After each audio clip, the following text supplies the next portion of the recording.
I piped these roses ahead of time using gaff-free art material, heavy body acrylic paints, and I allowed them to dry over a weekend so that they were, dry on the outside. The inside was still a little bit wet.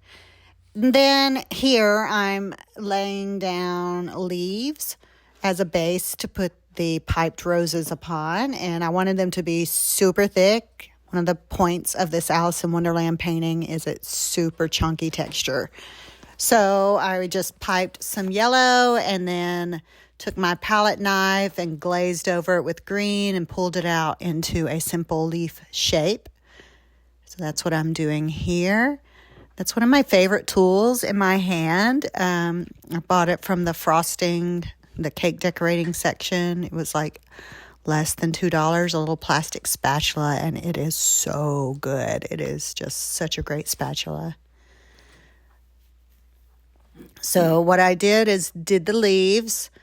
This is just a small section of this painting, but I did these leaves all over. I would do one section at a time, do the leaves, and the next thing I do is come back and do some more white petals as a base for the roses.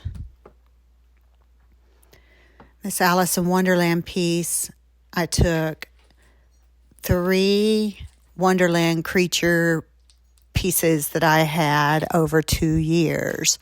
And I really don't like to keep art in my booth past a year without changing it. So I'd had these plenty long. They'd had lots of chances to find homes and for some reason had not.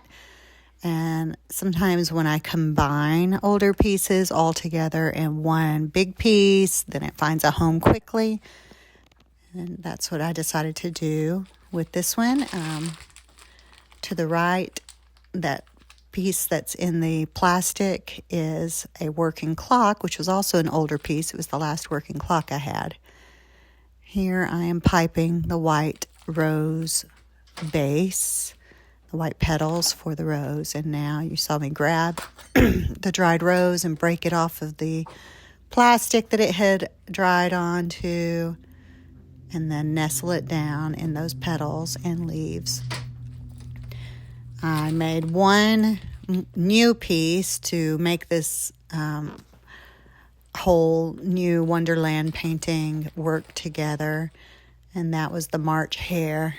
I see him as the leader of the rebellious creatures, rebellious Wonderland creatures. And I called this piece Down with the Monarchy. Don't have any of the Queen followers in this one.